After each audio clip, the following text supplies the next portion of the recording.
पिता पुत्र और पवित्र आत्मा के नाम पर आमीन। सबको जय यीशु। मेरे प्यारे मित्रों, खुशी से, आनंद से और भरोसा के साथ प्रभु के पास आएंगे। हमारे जीवन में यह वचन द्वारा हमको छुटकारा, वचन द्वारा परिवार में शांति है, शरीर में स्वास्थ्य लाभ है। और जो वचन सुनते हैं और पढ़ते हैं, यह मनन चिंतन करते हैं, वो धन्य है। प्रकाशन का ग्रंथ अध्याय 1 पद संख्या 3 में हम यह पढ़ते हैं। इसलिए प्रिय मित्रों, हमारे अंदर के हर डाउट, समस्याएं, बोझ और शरीर के और परिवार के और व्यक्तिगत जीवन में और पारिवारिक जीवन में कितने समस्याएं होगा, प्रभु का वचन हम स्वीकार करते हैं। और स्तुति और आराधना के बीच में प्रभु ने कहा, 2 या 3 मेरे नाम पर जहाँ हम इकट्ठे होते हैं वह हम उनके बीच उपस्थिति रहता हूँ। इसलिए प्रभु के उपस्थिति पहुँच जाने और प्रभु की उपस्थिति हमारे बीच में ऐसे आने के लिए और प्रभु के पास हम पहुँच जाने के लिए यह चाहिए, स्तुति प्रार्थना और आराधना करना चाहिए। इसलिए स्तुति में प्रभु विराजमान है। स्तुति प्रभु के लिए कुर्सी, हम प्रभु को बैठने के लिए, मतलब प्रभु को सिंहासन है स्तुति और आराधना। इसलिए प्रिय मित्रों, ये हर दिन ऐसे हम मिलजुल कर प्रार्थना करेंगे। स्तुति के बीच में प्रभु के लिए एक सिंहासन हम बनते हैं, वह हम प्रभु बैठ रहे हैं। ऐसे सिंहासन मतलब वो शासन करने के लिए वो हम जगह देता है। इसलिए वह सिंहासन स्तुति के समय हमारे हृदय में हम बनते हैं। और परिवार में प्रभु का एक सिंहासन, मतलब हम राजा कौन है? प्रभु है। और राजा, इसलिए राजाओं का राजा राज्य करते हैं तो और घर में शैतान को अधिकार नहीं मिलेगा। राजाओं का राजन ऐसे हमारे मालिक है, मेरा स्वामी है, मेरा ईश्वर है, मेरा सब कुछ है, ऐसे स्वीकार करने पर क्या होगा प्रिय मित्रों? दुख। कितने लोग मन में दुख है, मन में अशांति है, घर में परिवार में समस्या है। प्रिय मित्रों, ये दुखों के बीच में प्रभु राज्य करने शुरू किया, क्या होगा? सब परिपूर्ण ये बदलते हैं, ऐसे बदल जाते हैं। इसलिए प्रिय मित्रों, प्रार्थना से आइए मिलजुल कर प्रभु के पास ये मनन चिंतन करने के लिए, प्रभु का वचन मनन चिंतन करने के लिए। कितने दुखी होगा, दुखियों के जीवन में प्रभु कितने निकट है। इसलिए एक हमारे दृष्टि में संसारिकता के अनुसार हमको ये ऐसे बोल नहीं सकते हैं, लेकिन यीशु ने कितने बार ऐसे हमें समझ आया है। एक उदाहरण है, लूकस का सुसमाचार अध्याय 21 में हम यह पढ़ते हैं, विधवा के 2 अधेले। एक मतलब एक विधवा, वो क्या करते हैं? दान देता है। लोग उस देखते हैं 2 अधेला, एक अधेला मतलब आधा पैसा है। 2 अधेला 1 पैसा के समान है, 1 पैसा के 1 सिक्का के समान है। इसलिए 2 अधेला वो दिया, मतलब एक पैसा है, इसमें मूल्य केवल इतना है। ऐसे 2 अधेला लेके आया है। और प्रभु इसलिए देख कर कहा, ईसा ने आंखें ऊपर उठाकर देखा कि धनी लोग खजाने में अपना धान डाल रहे हैं। उन्होंने एक कंगाल विधवा को भी 2 अधेले डालते हुए देखा। ये विधवा 2 अधेले, केवल इतना। लेकिन इससे ज्यादा कितने धनी लोग ये खजाना में डालते हैं, दान देता है। लेकिन ये सब देखते हुए ये लोगों के आगे प्रभु ने क्या कहा? मैं तुम लोगों से ये कहता हूं, इस कंकाल विधवा ने उन सबों से अधिक डाला है। कौन डाला? ये सबसे छोटा ये सिक्का ये विधवा ने दिया, ये विधवा ने डाली। इससे बड़ा ये कितने मूल्य दूसरे लोग इसमें डाल दिया था, लेकिन प्रभु के दृष्टि में सबसे अधिक यह विधवा दिया। सिर्फ कारण क्या है? प्रभु ने कहा, उन्होंने तो अपनी समृद्धि से दान दिया, परंतु इसने, यह कंगाल, ये विधवा ने तंगी में रहते हुए, मतलब उसके जीवन में कितने ये समस्याएं, वो तंगी में रहते हुए भी जीविका के लिए अपने पास जो कुछ था वो सब दे डाला है। प्रिय मित्रों, यह उदाहरण एक क्रिश्चियन के एक अच्छा उदाहरण है माँ मरियम। इसे माँ मरियम में जुड़े हुए हम ये समझते हैं, मतलब माँ मरियम के जीवन में प्रभु ने ये कितना दिया, वो माँ मरियम सब कुछ प्रभु के लिए दिया है। इसलिए ये विधवा के बारे में, मतलब माँ मरियम वो विधवा जैसे, और अपने बेटा भी कलवारी क्रूस पर मर गए, फिर भी वो क्या किया है, अपने ये शिष्यों के, ये यीशु के शिष्यों के प्रभु के पास लेके आने के लिए वो क्या कर रहे हैं, फिर भी साथ रखकर माँ मरियम के ये उपस्थिति में वे लोग प्रार्थना करते हैं। मतलब सब कुछ दिया है, फिर भी दूसरों के आगे दुख से नहीं, संकट से नहीं, और ऐसे और डाउट से नहीं, वो साथ रखकर प्रार्थना करो हमको आत्मा की अभिषेक मिलने के लिए। इसलिए ये उदाहरण ये माँ मरियम के बारे में हमको ये समान है, हमको बोल सकते हैं। एक दूसरा एक उदाहरण हम पढ़ेंगे, ये लूकस का सुसमाचार अध्याय 7 में एक विधवा, उसका बेटा, एकलौते बेटा मर गए हैं। इसलिए प्रभु ने वो मम्मी से कहा मत रोवो, हे माता से कहा मत रोवो।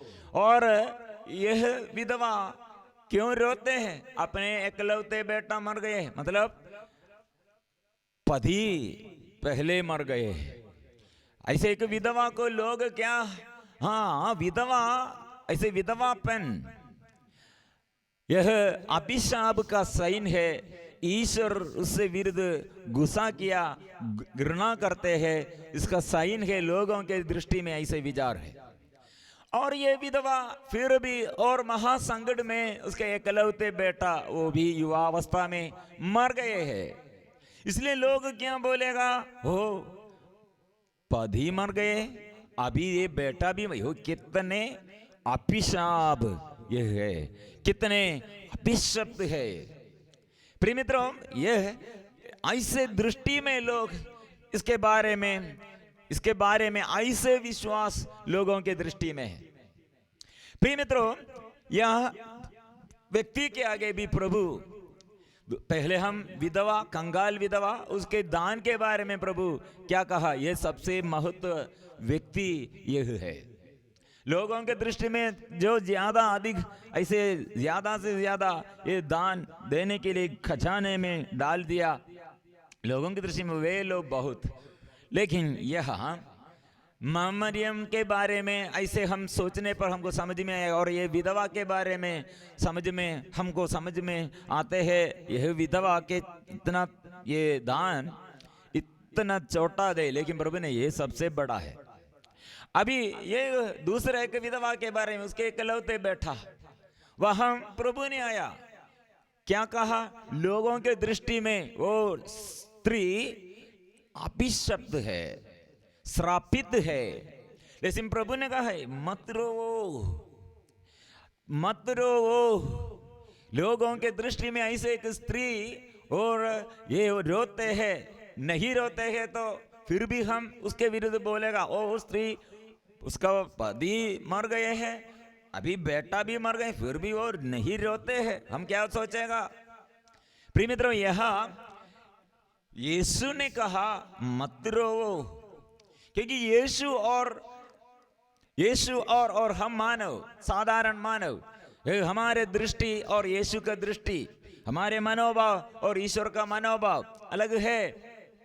मत रोवो, कारण क्या है, यीशु वो जीवन देते हुए, और यह युवक को जो मर गए हैं को जीवन देते हुए मम्मी के हाथ में फिर सौंपा दिया है। इसलिए यीशु जीवन दिया है। प्रिय, यह स्त्री के अंदर कितना दुख होगा, लेकिन वो स्त्री के पास आकर प्रभु ने क्या सिखाया है और क्या बताया है और क्या प्रकट किया है, ईश्वर का प्यार। दूसरा एक स्त्री के बारे में हम यह पढ़ेंगे। प्रिय मित्रों, ये स्त्री ये प्रभु यीशु ये स्त्री के आगे आने पर, ये माँ मरियम के जीवन में ऐसे एक स्थिति, ये यीशु को क्रूस पर ये लटक कर वो मृत्यु के बाद क्या होगा। प्रिय मित्रों, ऐसे स्थिति अपने जीवन में, अपने ये माँ के जीवन में, वो स्थिति में क्या होगा हमें समझ जाते हैं। वो स्त्री फिर क्यों दुख में नहीं, संकट में नहीं, क्योंकि वो जीवन देने के लिए और दुखियों को साथ सहारा देने के लिए और मृतकों को भी जिलाने के लिए मृत्यु के ऊपर अधिकार है, जीवन के ऊपर पुनर्जीवित यीशु का अधिकार है। ये पहले ये प्रशिक्षण के रूप में देता है, समझना चाहिए। इसलिए मृत्यु के बाद भी हमारे ऊपर प्रभु यीशु का अधिकार है। इसलिए हम क्यों रोते हैं, क्यों हम डरते हैं, क्यों हम ऐसे संकोच में, ऐसे संदेह में, हल में और ऐसे शक में हम रहते हैं। प्रिय मित्रों, इसलिए प्रभु के पास आएंगे, हम आश्वासन प्रभु से हम पाएंगे, हम शांति प्रभु से हम पाएंगे। और एक कठिन परिस्थिति में दूसरा एक स्त्री है, वो पापिनी स्त्री है। और योहन का सुसमाचार यह वचन यह बात हम पढ़ते हैं, मतलब यीशु ने वो स्त्री से कहा, सब लोग उसे ये मारने के लिए, पत्थर से मार डालने के लिए, उसके ऊपर ये व्यभिचार का यह पाप के कारण उसे पकड़ा और पकड़कर उसे नबी मूसा के नियम के अनुसार, ईश्वर से यह नियम मिला है मूसा द्वारा, इसलिए नियम के अनुसार व्यभिचारिणी को ये मार डालना है, ये सबों के आगे लेके आना है। प्रिय मित्रों, यह क्या हुआ है, यीशु ने क्या कहा, तुम में जो निष्पाप हो वह उसे सबसे पहले पत्थर मारे। और वे फिर चुक कर भूमि पर लिखने लगे। यह सुनकर बड़ों से लेकर छोटों तक सबके सब एक एक कर खिसक गए, इस अकेले रह गए और वह स्त्री सामने खड़ी रही है। वहां क्या हुआ है, इतने लोग पत्थर लेके आया और स्त्री को मार डालने के लिए, लेकिन वह स्त्री को कैसे प्रभु बचाया है। वो क्या सिर ऐसे नीचे की ओर मुड़, ऐसे सिर झुक कर भूमि पर लिखने लगे, भूमि पर लिखने लगे हैं। प्रिय मित्रों, इसमें कितने बड़ा बात है। हम यिर्मयाह नबी का ग्रंथ में अध्याय 16 में हमको ऐसे एक वचन मिला है, यिर्मयाह नबी का ग्रंथ 16। ये कितना सुंदर है, मतलब इसमें कितने अर्थ है। प्रभु इस्राएल की आशा, उन सबों की निराश होना पड़ेगा जो तुझे त्याग देते हैं, तो जो तुझसे मुंह मोड़ लेते हैं उनके नाम धूल में लिखे हुए हैं, क्योंकि वे प्रभु का जीवंत जल के स्रोत का त्याग करते हैं। यह हम यीशु ने क्या लिख रहे हैं हमको मालूम नहीं, क्योंकि प्रभु क्या लिखा है और हमको मालूम नहीं है। वह प्रिय मित्रों, यिर्मयाह नबी का ग्रंथ द्वारा हम पढ़ते हैं, प्रभु इस्राएल की आशा, उन सबों को विनाश होना पड़ेगा। इस्राएल की आशा, उन सबों को, प्रभु इस्राएलियों की आशा, ऐसे और ध्यान से पढ़ना और सीखना, प्रभु इस्राएलियों की आशा है। इस्राएलियों की आशा प्रभु है और उन सबों को निराशा होना पड़ेगा। किसको? जो तुझे त्याग देते हैं और जो तुझसे मुंह मोड़ लेते हैं, उनके नाम धूल में लिखे हुए हैं। यीशु ने यह हम क्या लिख रहे हैं प्रिय मित्रों, और उनके धूल में लिखे हुए हैं क्योंकि वे प्रभु का जीवंत जल के स्रोत का त्याग करते हैं। जीवंत जल का स्रोत कौन है? यीशु है। इसलिए यीशु के विरुद्ध आरोपण करने के लिए, दोष लगाने के लिए लोगों की इच्छा, इसलिए स्त्री को पकड़ा है। प्रिय मित्रों, ये स्त्री के विरुद्ध जो पहले ऐसे और जो स्त्री के साथ थे, मतलब व्यभिचार करने के लिए उसके साथ कोई पुरुष होगा, ऐसे व्यभिचार करने के समय उसे पकड़ा है। इसलिए वो कौन है? कौन है? एक पुरुष के साथ होगा, लेकिन वो पुरुष को नहीं लेके आया, केवल एक स्त्री को लेके आया। एक पुरुष कहा मालूम नहीं, एक पुरुष को नहीं लेके आया है। प्रिय मित्रों, ये इसलिए प्रभु ये उनसे पूछा है, निष्पापी हम तुम्हारे बीच में कौन है? ये स्त्री अकेला है, लेकिन ये स्त्री के साथ कौन ये अपराध किया? वो ऐसे कोई ने क्यों नहीं पकड़ा है और उससे नहीं लेके आया है? मतलब इस वक्त प्रिय मित्रों, ये स्त्री के साथ जो ऐसे व्यभिचार किया, वो पुरुष भी उसके साथ नहीं है। जो उसके साथ ये व्यभिचार किया और जो जो लोग ऐसे इसके साथ व्यभिचार करने के लिए वो पुरुष लोग उसके साथ नहीं थे, वह भी उसे तिरस्कार किया है। ऐसे एक स्थिति में, ऐसे एक परिस्थिति में है।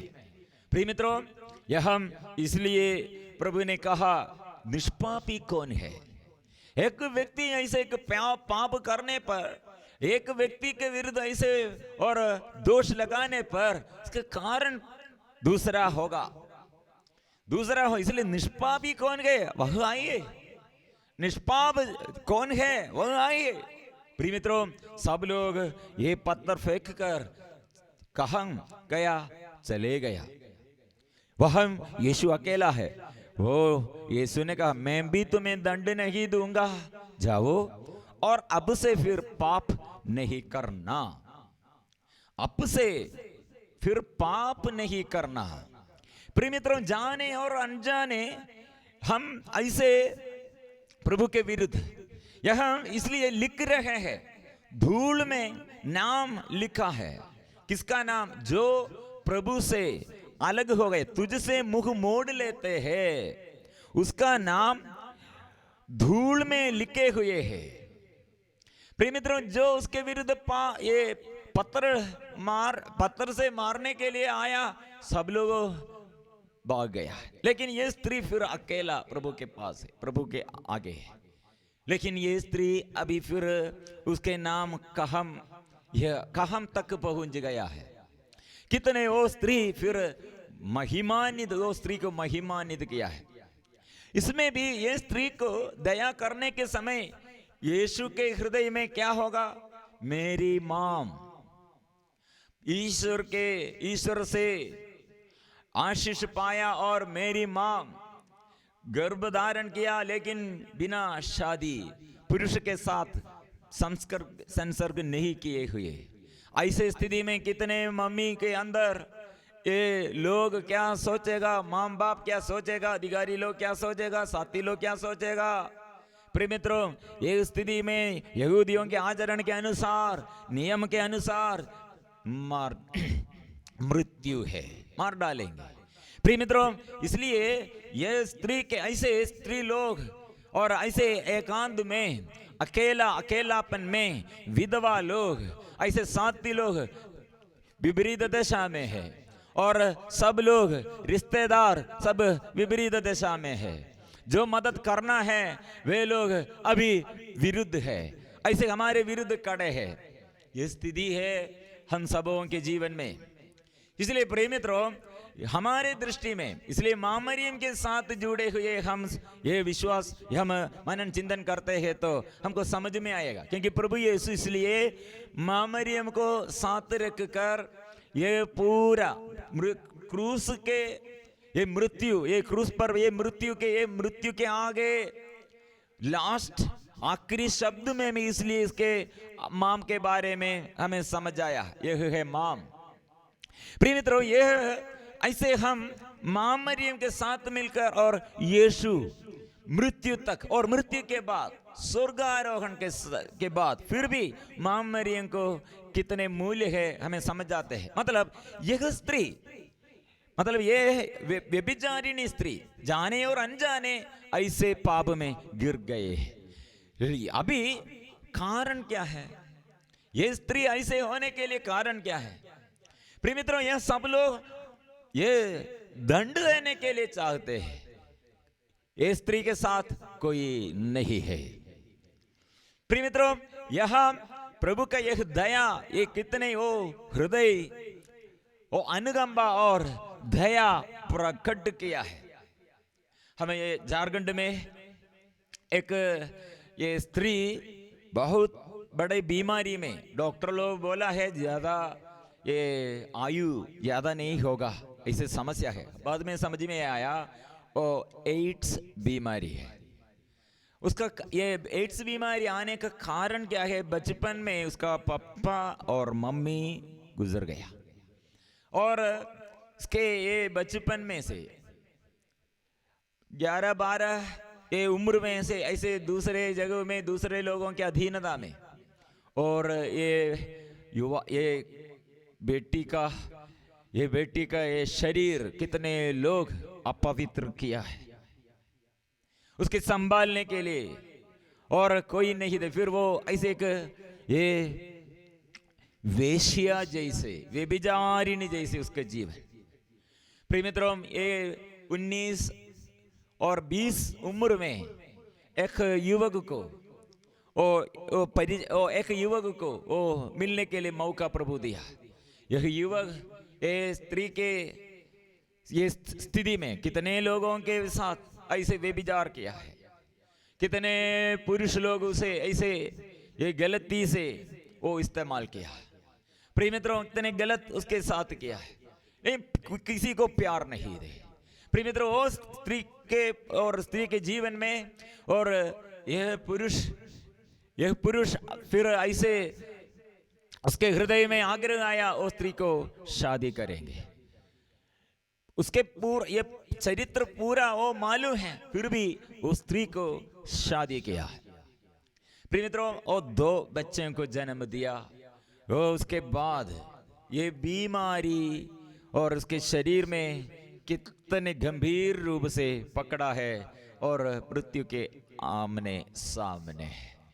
प्रिय मित्रों, ये स्तुति और आराधना के बीच में प्रार्थना के समय ये स्त्री कितने चिल्लाते हैं, रोते हैं, क्योंकि उसके अंदर मेरे पिछले जीवन में कितने लोग मेरे ऐसे शरीर के विरुद्ध और मेरे विरुद्ध इतने धोखा देते हुए अपवित्र किया है, वंचित किया है। यह वंचना का यह भाव सब उसके अंदर है। वो उसका पति ऐसे प्रार्थना करते हैं मेरे पत्नी को, हो प्रभु मैं कितने उसे प्यार करता है, लेकिन वो पत्नी के अंदर बहुत यह दूसरों के विरुद्ध गुस्सा है। वो मेरे विरुद्ध ऐसे वंचित किया, मेरे विरुद्ध ऐसे किया, ऐसे किया। वो क्षमा मिलने के लिए प्रार्थना कर रहा है। प्रिय मित्रों, मतलब यह घटना ऐसे एक व्यक्ति के जीवन ऐसे आने का कारण क्या है? दूसरे कोई ये व्यभिचार करने के लिए कारण क्या है? अपने बेटी जैसे पुरुष लोग नहीं आदर किया है, अपने मम्मी जैसे एक स्त्री को, अपनी ये पत्नी को और अपनी मम्मी को, अपने बेटी को, ऐसे अपने बहन को कैसे प्यार करना। यह प्यार धार्मिक था, मनुष्य छोड़ किया। और कोई घर में उसे अच्छा से कोई नहीं दे, उसे अच्छा से संभालने के लिए, अच्छा से प्रशिक्षण देने के लिए। इसलिए उसका अपराध का कारण क्या है? अपराध उसके जीवन में, ऐसे अपराध ये जीवन में आने का कारण दूसरा कोई है। प्रिय मित्रों, प्रभु क्या करते हैं? यह व्यभिचारिणी को प्रभु दया और अनुकंपा उसके जीवन में, हृदय का प्यार वो समझ आते हैं। ऐसे शत्रुओं से बचाने के लिए, शत्रु कैसे आपके विरुद्ध और धोखा दिया और ऐसे घाव दिया, इतना अत्याचार किया, हमें सताया, फिर भी प्रभु क्या करते हैं? प्रभु दंड नहीं देता है और फिर पाप नहीं करना, इसे संदेश देते हुए बिताया। मतलब शांति देता है प्रभु। ये बीच में हमारे चारों ओर लोग ऐसे पत्थर से लेके आया है, लेकिन वह प्रभु हमारे आगे, दूसरे कोई नहीं, लेकिन प्रभु हमारे आगे है, खड़े है। प्रिय मित्रों, यह संदेश, मतलब यह स्त्री फिर कितने बड़ा, यह स्त्री के जीवन में कितने अनुग्रह प्रभु प्रदान किया है। अनुग्रह मतलब यह समझना चाहिए। इसलिए माँ मरियम के जीवन में शुरुआत में ऐसे एक ये बड़ा ये परीक्षण थे, लोग क्या सोचेगा, लेकिन सब लोग मेरे विरुद्ध होगा, लेकिन मैं प्रभु के आगे, प्रभु मेरे आगे संभालेगा। एक विश्वास हमको चाहिए, एक विश्वास में हम बढ़ना चाहिए। और प्रिय मित्रों, मां मरियम क्या के लिए इतना बड़ा उत्तरदायित्व है, शायद मृत्यु और दूसरों के आगे मेरा नाम अपनाम हो जाएगा, लेकिन प्रभु के आगे कारण क्या है, प्रभु के आगे मैं ऐसे प्रभु के वचन के अनुसार प्रभु पर विश्वास करते हुए मैं जीवित रहूंगा। कारण क्या है, यह बड़ा एक उत्तरदायित्व दूसरों के लिए, दूसरों के मुक्ति के लिए, दूसरों के पापों से बचाने के लिए, ईश्वर से मुक्ति दाता और मुक्ति हमको मिलने के लिए, सारे संसार को उद्धार करने के लिए मां मरियम ऐसे उत्तरदायित्व लिया है। ये पापनी स्त्री के बारे में वो दूसरे लोगों के पाप द्वारा वो व्यभिचारिणी बन गया है, नहीं तो उसे अच्छा से संभालने के लिए, पालन पोषण करने के लिए, प्यार करने के लिए, उसके आगे बढ़ाने के लिए ऐसे उत्तरदायित्व किसी को नहीं दे, इसलिए वो व्यभिचारिणी बन गई। इसलिए दूसरों के पाप द्वारा ये स्त्री व्यभिचार किया है, करेक्शन करने के लिए कोई नहीं दे। फिर भी प्रभु ने क्या किया, वो स्त्री को ये साथ और सहारा दिया है, सहारा प्रोत्साहन दिया है। ऐसे प्रिय मित्रों, हमारे आगे कितने उदाहरण प्रभु देता है। उदाहरण क्या के लिए, दुखियों के दूर नहीं प्रभु, जो हमारे दृष्टि में ये ऐसे विधवाएं, जो ऐसे दुर्घटनाओं में, जो ऐसे कठिन परिस्थिति में प्रभु यहाँ हमारे साथ है, हमारे निकट है। और ऐसे प्रभु हमारे साथ रहकर क्या करते हैं, हर दुर्घटनाओं से, हर विपत्तियों से हमें बचाने के लिए साथ है, वो सहारा है। प्रिय मित्रों, इसलिए हम प्रार्थना करेंगे, आराधना करेंगे, स्तुति करेंगे। हम ये समझना चाहिए, मतलब ये 3 स्त्रियों के बारे में इसमें जुड़े हुए मां मरियम, पहले कंगाल विधवा, उसके दान सबसे महत्वपूर्ण है, क्योंकि वो जो है वो सब कुछ दे दिया है। सेकंड उदाहरण में एक विधवा, उसके इकलौते बेटा मर गए, ये वो विधवा के पास प्रभु ने आया, मत रो, वो जीवन देते हुए, ये बेटा को जीवन, पुनर्जीवन देते हुए मां को दे दिया है। तीसरा उदाहरण ये व्यभिचारिणी स्त्री है, क्यों ये व्यभिचारिणी बन गया है, उसमें क्या अर्थ हम समझ गया है, क्योंकि यीशु वो व्यभिचारिणी को नष्ट करने के लिए नहीं चाहते हैं। कारण क्या है, एक व्यक्ति के पाप, उसके जीवन में ऐसे समस्याएं आने के समय कोई नहीं उसे मदद करने के लिए, और इसमें जुड़े हुए मां मरियम को भी हम लेके आते हैं। कारण मां मरियम के बारे में ऐसे ये लोग इतने दूर, भाई मां मरियम के बारे में कितने लोग ऐसे दूर दूर मां मरियम के विरुद्ध बात करते हुए ईश्वर से विरुद्ध रहते हैं, लेकिन मां मरियम वहां साथ, ईश्वर के साथ है और हमारे साथ है और हमारे लिए है ये सब जीवन प्रदान किया है। इसलिए यह महत्वपूर्ण जीवन है, लेकिन हम लोगों के दृष्टि में अभिशाप का है, लोगों के दृष्टि में ऐसे अभिशाप का जीवन है। इसलिए ज्यादा मां मरियम के बारे में बोलने के लिए लोग तैयार नहीं है। मां मरियम को आदर करने के लिए लोगों को आराधना नहीं करना, लेकिन आदर करना यीशु ऐसे किया है। इसलिए एक एक उदाहरण में बाइबल पूरा यीशु ने ये मां मरियम को भी इसमें साथ रखकर एक एक उदाहरण दिया है। इसलिए यह विधवा मां मरियम वो विधवा जैसे, और एकलौते बेटा वो मर गए हैं, ऐसे उदाहरण द्वारा क्या किया है, यह स्त्री को क्यों हम आदर करना, क्योंकि ये स्त्री के बारे में एक उदाहरण हम पढ़ा दिया।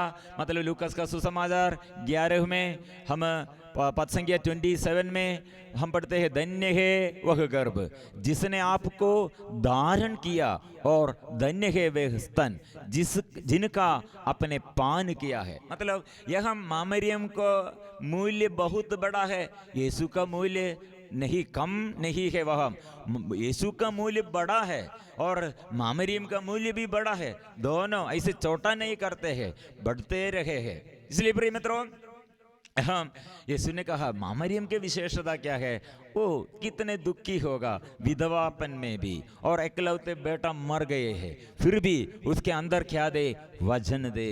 इसलिए वो बाहर के जो ऐसे बड़ा बड़ा ये बड़ा मकान है, हम ऐसे बोले बड़ा मकान, ओ बड़ा और आशीष है और बहुत जमीन और बड़े ऐसे बड़ा पोजीशन, लेकिन ऐसे दूसरा स्थिति में हम बोलेगा अभिशाप है। प्रिय मित्रों, यीशु ने कहा जो ईश्वर का वचन सुनते और उसका पालन करते हैं वह सबसे अधिक धन्य है, सबसे अधिक धन्य है। हम एक साथ मिलजुल कर इसलिए आएंगे, प्रार्थना करेंगे। हम बहुत लोगों के अंदर ये ऐसे अंदर ये घाव है, अंदर यह बोझ है, अंदर यह समस्या है। प्रिय मित्रों, यह दूर करना आपके जीवन में कितने समस्या होगा, प्रभु उतना निकट है, साथ है। मरियम हमें मदद करते हैं और इसलिए हम सब संतों के साथ मिलकर, स्वर्गदूतों के साथ मिलकर हम प्रार्थना करेंगे। इस प्रार्थना दल में हम एक कितने प्रार्थना ग्रुप और प्रार्थना दल में इसे कोऑर्डिनेट करने के लिए और उन लोगों के ये सभी निवेदनों को, हम सारे सेवाओं को हम समर्पण करेंगे इस झारखंड से, और कितने प्रार्थना दल और इसमें कोऑर्डिनेट करने के लिए, और मध्य प्रदेश से, और विशाखापट्टनम फ्रांसिस संघा ब्रदर, और आसाम से, और रंगपारा मार्गरीट ग्रुप, और सेंट जूड ग्रुप फादर जोनी फादर और के साथ मिलकर, और देवघर से टीचर टर्सिला टीचर, और गुमला से टीचर प्रतिमा टीचर, रांची से कितने ग्रुप इसमें जुड़े हुए हैं। हमारे अनिल लकड़ा और ईश्वर सिंह फ्लोरेंस और सभी सबों के साथ मिलकर, भोपाल से हमारे मार्गरेट बहन, और अंडमान निकोबार आइलैंड से हमारे डिक्सन एंड फैमिली, और ऐसे सभी लोग इसमें इतने लोग हैं इसमें जुड़े हुए मदद करते हैं और प्रार्थना करते हैं। सभी प्रेयर दल, प्रार्थना दल मिलजुल कर सारे भारत में, दिल्ली से, पटना से, बिहार से, और उत्तराखंड से, और उत्तर प्रदेश से, ऐसे कितने लोग ये हमें मदद करते हैं, हमको प्रोत्साहन देते हैं, हमारे साथ मिलजुल कर प्रार्थना करते हैं। हम मिलजुल कर स्तुति आराधना प्रार्थना करेंगे। पवित्र परम प्रसाद के आगे सभी निवेदन लेके आएंगे, मिलजुल कर प्रार्थना करेंगे।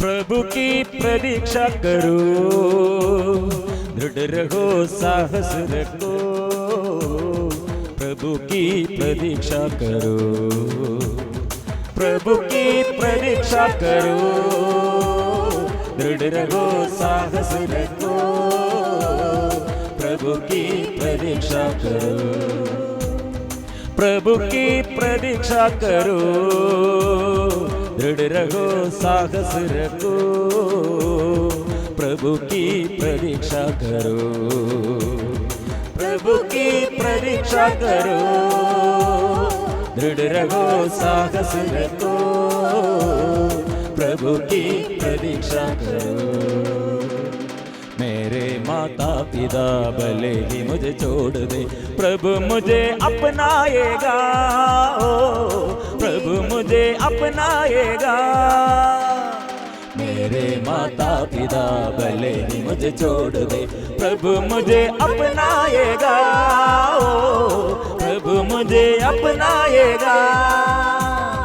प्रभु की परीक्षा करो, दृढ़ रहो, साहस रखो, प्रभु की परीक्षा करो, प्रभु की परीक्षा करो, दृढ़ रहो, साहस रखो, प्रभु की परीक्षा करो। प्रिय मित्रों, एक समय हमारे विपत्ति के बीच में, बड़े बड़े दुख संकटों के समय कितने चाहे मेरे माता पिता छोड़ दे, प्रभु अपनाएगा। लेकिन स्वीकार करो, क्योंकि ये दाऊद द्वारा ऐसे प्रार्थना हमको मिला है। हमारे सबसे निकट है हमारे प्रभु। आगे समस्या आने पर, दुख आने पर, दुर्घटनाएं आने पर, विपत्ति और ऐसे बीच में प्रिय मित्रों, दुष्ट आत्माओं के बंधनों से हमें छुड़ाने के लिए सबसे प्रभु हमारे सबसे महान प्रभु हमारे आगे है। हम ये स्वीकार करेंगे, प्रभु के आगे हम विश्वास हम स्वीकार करेंगे।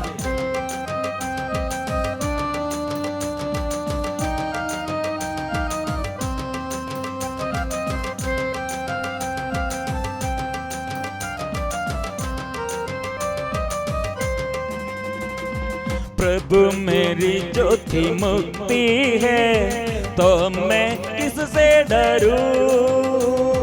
प्रभु मेरी ज्योति मुक्ति है, तो मैं किससे डरूं। जीवन की रक्षा करता है, किससे भयभीत होऊं। जीवन की रक्षा करता है, इससे भयभीत हो। जब कुकर्मी मुझ पर टूट पड़ते, मुझे निगलना चाहते हैं। जब कुकर्मी मुझ पर टूट पड़ते, मुझे निगलना चाहते हैं।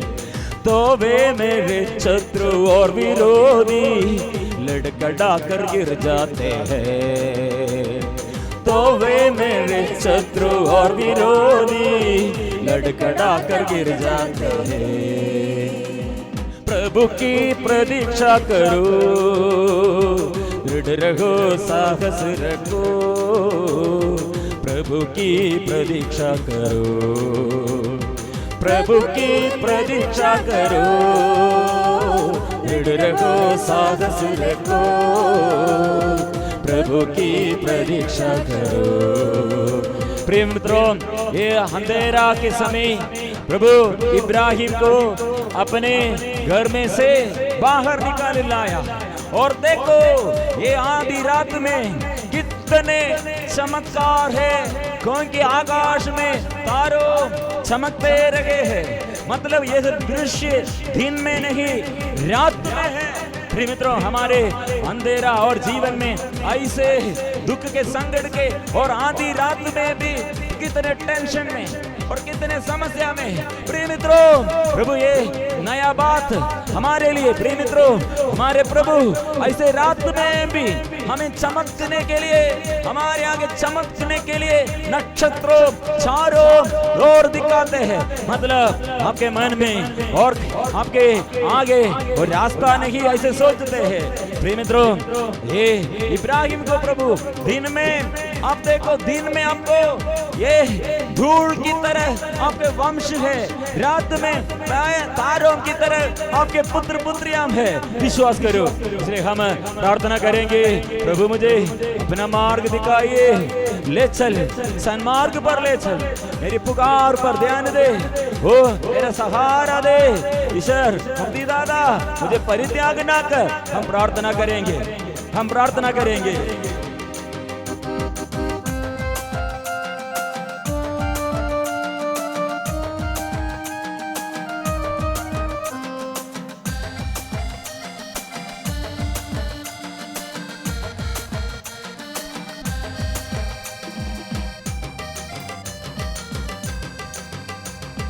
प्रभु मुझे अपना मार्ग दिखा, ले चल सन्मार्ग पर। प्रभु मुझे अपना मार्ग दिखा, ले चल सन्मार्ग पर। प्रभु मेरी पुकार पर ध्यान दे, तू ही मेरा सहारा रहा। प्रभु मेरी पुकार पर ध्यान दे, तू ही मेरा सहारा रहा। मेरे यीशु मेरे मुक्ति दादा, मेरा परित्याग ना कर। मेरे यीशु मेरे मुक्ति दादा, मेरा परित्याग ना कर।